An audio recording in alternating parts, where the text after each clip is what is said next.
It's Saturday, March 3rd. Welcome to Pastor Bob Daly. You know, I'm hardly ever controversial on this podcast, right? Well, I guess that's become part of my signature.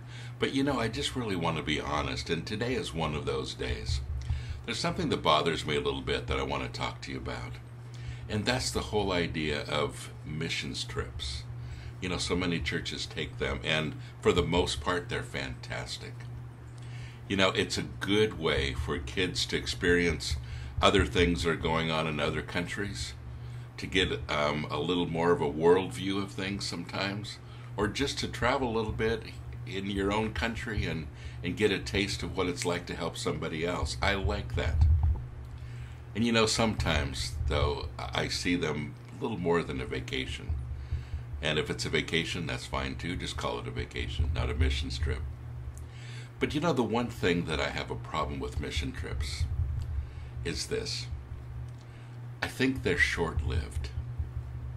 I've known kids over my 40 years of ministry now that have gone on mission trips and come back and been so excited for missions, and all they can think of is getting back to where they went, and it was such a profound experience, and then it kind of dies out after a while and they're not involved again.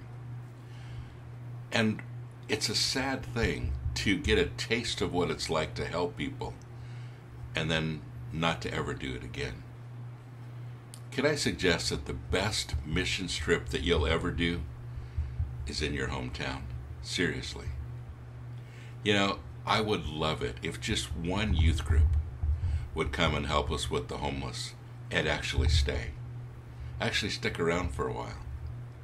I've had some that have come and gone, not many, but some that will show up maybe once a year. Some that will come maybe for 1 or 2 or 3 weeks and then we don't see them again. Some that come and promise huge things. You know, we're going to buy you this, we're going to buy that, we're going to be real involved, and after a while I don't see them anymore. I'd love to have one just stay, just one. Out of the hundreds and hundreds of churches in my location here, I'd love to have just one. And I want to challenge you to be that one that gets involved. It doesn't have to be with homeless. It could be a lot of things. There are so many needs in your community, and your youth group would feel so good being involved with them. I'm talking about people all over the world. It doesn't have to be a church group. It can be anything. It can be your family. But you know, the best place to start, the thing that will leave the most lasting impression, and the thing that'll probably keep you involved for most of your life, because you get addicted, is to do it in your hometown.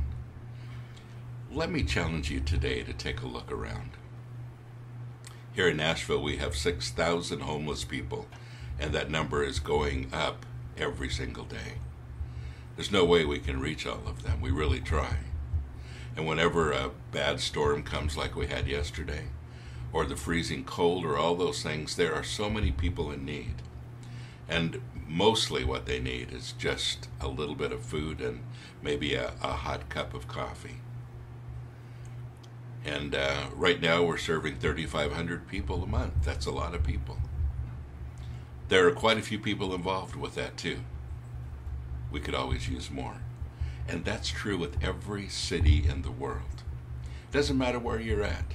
Germany, Denmark, Sweden, Holland, Switzerland, the UK, wherever you're listening to today, wherever you're listening from today, wherever you're at, there are people in your community that could sure use your help.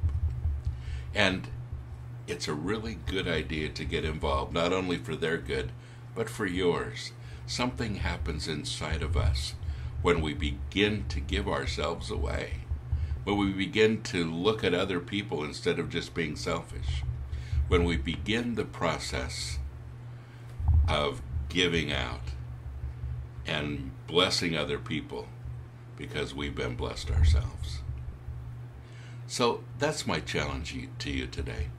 Look around your community. See who needs your help.